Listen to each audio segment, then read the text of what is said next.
सारी दुनिया एआई पर बात कर रही है क्योंकि चाइना के डीप सीक ने एआई वर्ल्ड को हिला कर रख दिया है। जहां ओपन एआई, मेटा और गूगल जैसी अमेरिकी कंपनियों ने बिलियंस ऑफ डॉलर्स खर्च करके अपने चैट जीपीटी, लामा और जेमिनाई जैसे एआई मॉडल्स बनाए हैं, तो वहीं चाइना की एक कंपनी ने एलिजिडली ना के बराबर पैसा और बिना लेटेस्ट एआई चिप एक्सेस के डीपसीक R1 नाम से एक नया एआई मॉडल बनाया है। इस मॉडल ने बहुत सारे पैरामीटर्स पर चैट जीपीटी को भी पीछे छोड़ दिया है। जहां लैंग्वेज अंडरस्टैंडिंग में चैट जीपीटी अभी भी आगे है, वहीं मैथमेटिक्स और कोडिंग में डीपसीक उससे कहीं ज़्यादा इफेक्टिव है।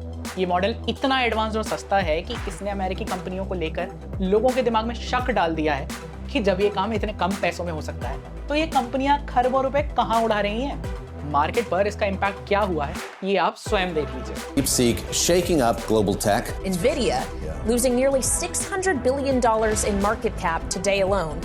In a few hours, the company broke its own record for the biggest single-day loss of market value in history.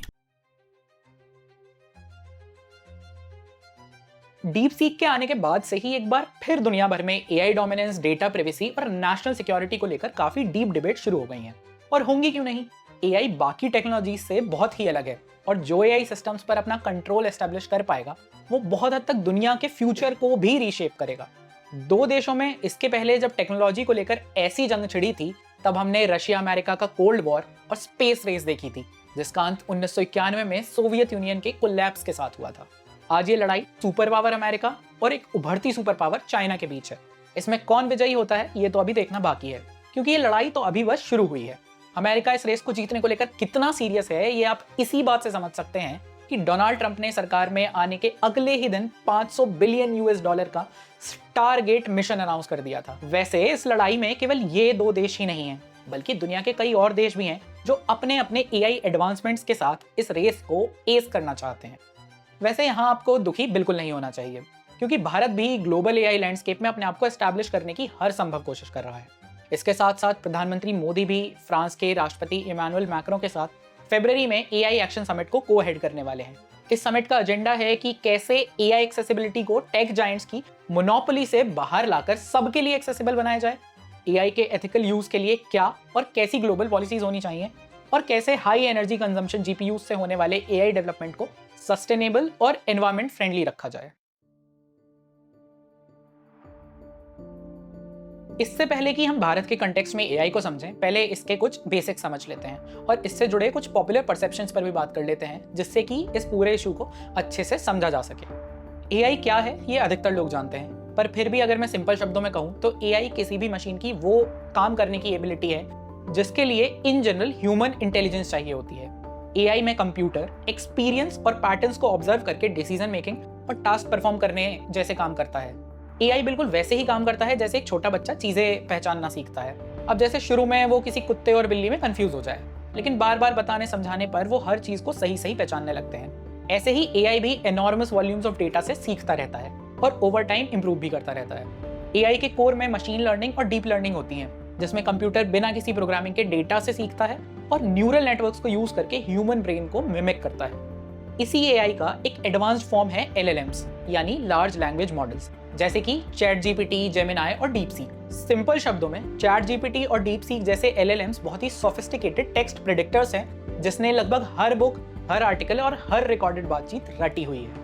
ये एलएलएम्स इंसानों की तरह नहीं सोचते हैं, बस ये अपने पढ़े हुए डेटा और पैटर्न्स के बेसिस पर किसी भी सेंटेंस के आगे शब्द प्रेडिक्ट कर देते हैं। इसे ऐसे समझिए कि जब आप गूगल पर टाइप करते हैं what is the capital of, वो आपको अपने ट्रेनिंग डेटा के बेसिस पर ऑटोमेटिकली सजेस्ट करने लगता है इंडिया, फ्रांस या जापान। एलएलएम्स बस इसका एडवांस वर्जन है, जो केवल शब्द नहीं बल्कि पूरे के पूरे पैराग्राफ भी लिख सकता है और आपसे बात भी कर सकता है। हालांकि इतनी कैपेबिलिटीज के बाद भी अभी भी ये एलएलएम्स वो नहीं समझ पाते जो वो कह रहे होते हैं, और वो बस कुछ पैटर्न्स को मिमिक करते रहते हैं। यानी अभी तक के लिए तो एलएलएम केवल एक तोता है जिसने दुनिया भर की बुक्स और कॉन्वर्सेशंस रट रखी हैं। एआई क्या है और कैसे काम करता है ये आप समझ गए होंगे। एआई क्या कर सकता है और क्या नहीं, इसको लेकर कई परसेप्शंस हैं। जैसे कई लोगों का कहना है कि एआई ह्यूमैनिटी के लिए एक एग्जिस्टेंशियल थ्रेट है। That's what I've been saying, yes. It really is an existential threat. I think AI is one of the biggest threats. इन्हें लगता है कि एआई वो सुपर इंटेलिजेंस है जो इस प्लेनेट पर डोमिनेंस की रेस में ह्यूमंस से भी आगे निकल जाएगा।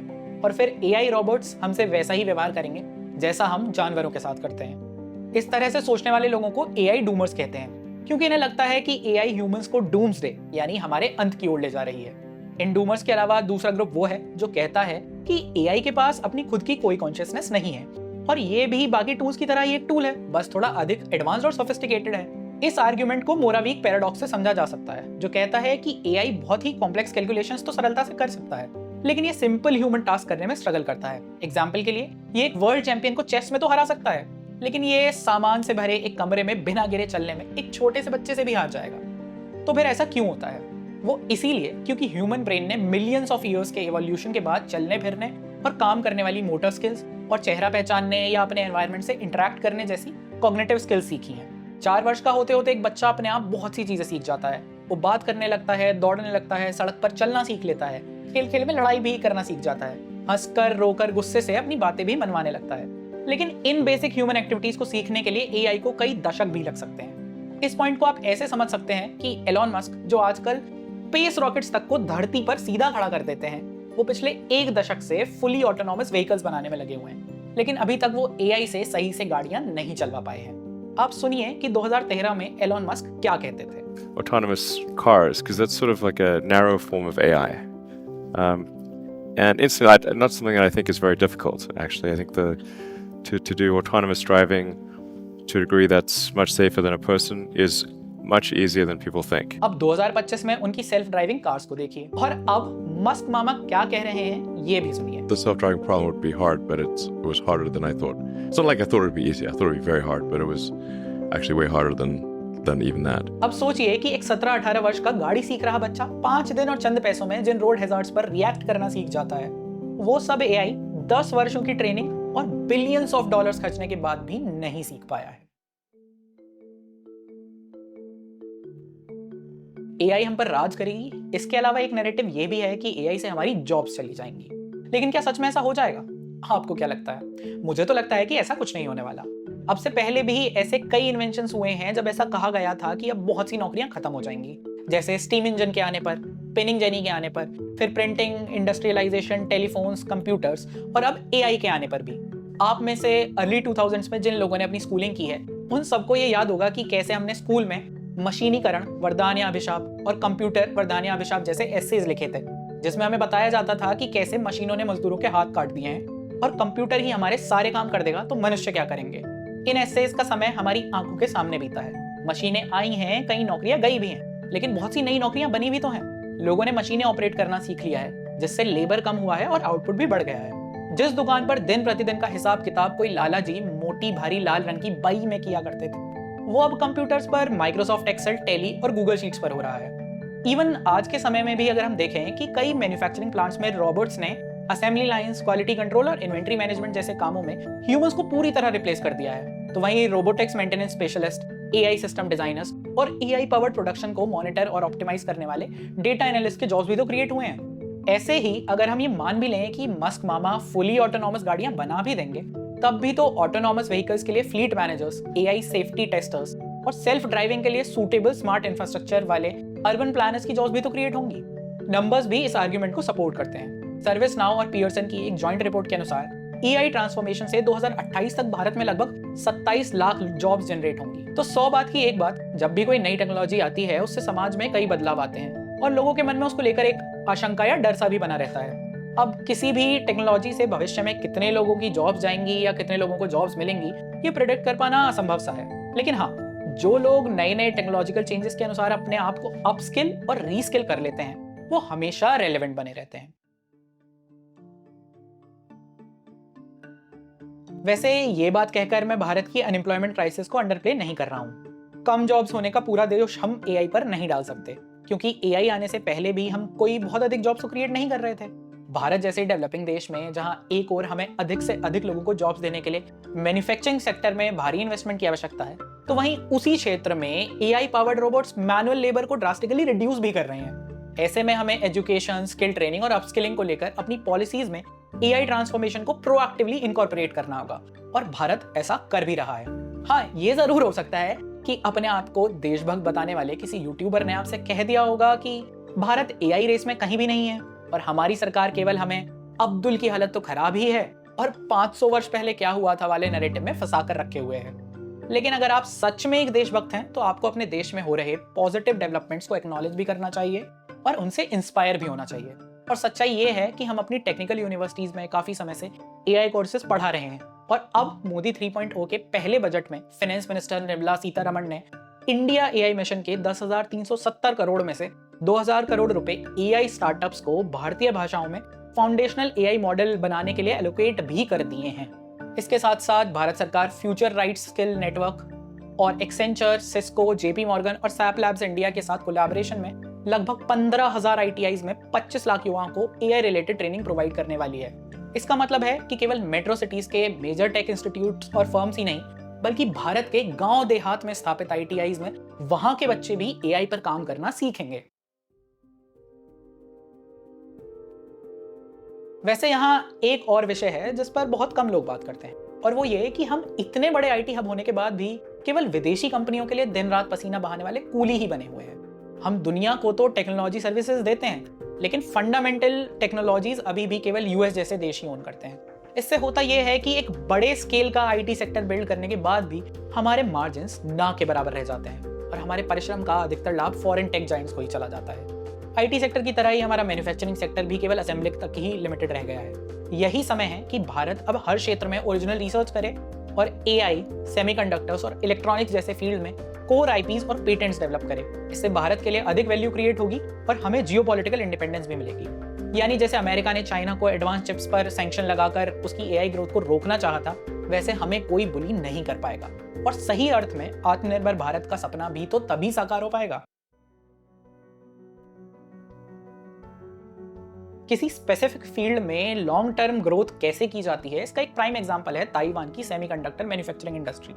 ताइवान भी 1970s में भारत की ही तरह एक एग्रीकल्चर बेस्ड इकोनॉमी था, लेकिन आज दुनिया के 60% सेमीकंडक्टर्स इसी देश में बनते हैं। ताइवान की सरकार ने इस इंडस्ट्री के पोटेंशियल को अर्ली स्टेजेस में ही गेज कर लिया था और 1970s से ही वहां के लोकल स्टार्टअप्स को R&D में हेल्प करने और फॉरेन इन्वेस्टमेंट अट्रैक्ट करने के लिए वहां नेसेसरी इंफ्रा और एनवायरमेंट वाले टेक्नोलॉजिकल पार्क्स एस्टैब्लिश करने लग गए थे। 1980s में वो अपने टॉप ताइवानी साइंटिस्ट और इंजीनियर्स को अमेरिका और बाकी यूरोपियन कंट्रीज से वापस अपने देश लेकर आ रहे थे और उन्होंने ब्रेन ड्रेन की प्रॉब्लम को ऐसे सॉल्व कर लिया था। उन्होंने रिसर्च पर फोकस्ड हायर एजुकेशनल इंस्टीट्यूशंस बनाए जहां उन्होंने अपने यंग टैलेंट को इस काम में ट्रेन किया और सबसे महत्वपूर्ण ये कि उन्होंने tax incentives, land acquisition assistance और फ्री ट्रेड जोन्स एस्टैब्लिश करके इस सेक्टर को फॉरेन और लोकल इन्वेस्टमेंट दोनों के लिए सूटेबल बनाया। And within no time Taiwan इस इंडस्ट्री का ग्लोबल लीडर बन गया। यहाँ भारत के लिए सबसे इंपॉर्टेंट लेसन है R&D में ताइवान का इन्वेस्टमेंट। जहाँ एक ओर ताइवान अपनी जीडीपी का लगभग 4% R&D पर खर्च करता है तो वहीं भारत 1% से भी कम खर्च करता है। ये सच है कि भारत AI और बाकी टेक्नोलॉजीज डेवलप करने में अभी अमेरिका और चाइना जैसे देशों से बहुत पीछे है और इसके कारण भी बड़े सरल से हैं। पहला, हम R&D में उतना इन्वेस्ट नहीं करते हैं जितना हमें करना चाहिए। दूसरा, भारत अभी उस स्टेज पर भी नहीं पहुंचा है जहां वो यूएस और चाइना की तरह अपनी कंपनियों को एक एज देने के लिए किसी तरह से सैंक्शंस का उपयोग कर सके। और तीसरा, भारत की डायरेक्शनलेस पॉलिटिक्स, यहाँ के कॉम्प्लेक्स लॉज और फिर हमारी करप्ट ब्यूरोक्रेसी का रेड टेपिज्म, इस सब ने लंबे समय तक भारत की ग्रोथ को रोक कर रखा हुआ है। यही कारण है कि चाइना तो चाइना, जापान, ताइवान और कोरिया जैसे छोटे छोटे देश भी इन क्षेत्रों में हमसे कहीं आगे निकल चुके हैं। अब भारत को अपने एआई डेवलपमेंट को किस दिशा में लेकर जाना चाहिए, बहुत हद तक इस बात पर भी निर्भर करता है कि भारत अपने लोगों के डेटा को विदेशी कंपनियों को सौंपने को लेकर क्या सोचता है। दुनिया भर के डेटा का लगभग 20% तो भारत से ही जनरेट होता है, लेकिन फिर भी इसमें से अधिकतर डेटा फॉरेन सर्वर्स पर स्टोर्ड रहता है, जिससे भारत की डेटा सॉवरेनिटी भी खतरे में आती है और इंडियन एंटरप्राइजेस को हाई कंप्यूटिंग कॉस्ट भी चुकाना पड़ता है, जिससे लार्ज स्केल एआई एडॉप्शन बहुत ही एक्सपेंसिव हो जाता है। फॉरेन कंट्रोल्ड एआई इंफ्रास्ट्रक्चर के क्या रिस्क हो सकते हैं, ये मुझे आपको बताने की आवश्यकता नहीं है। एक बार आपका डेटा अगर आपके कंट्रोल से बाहर गया तो गया।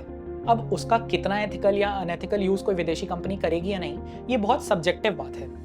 आपका फोन आपके पास रखा होता है, आप किसी चीज के बारे में बातें कर रहे होते हैं और थोड़ी ही देर में उससे जुड़े एड्स या कंटेंट आपको आपके फोन पर दिखने लग जाता है। सोचिए ये क्या है।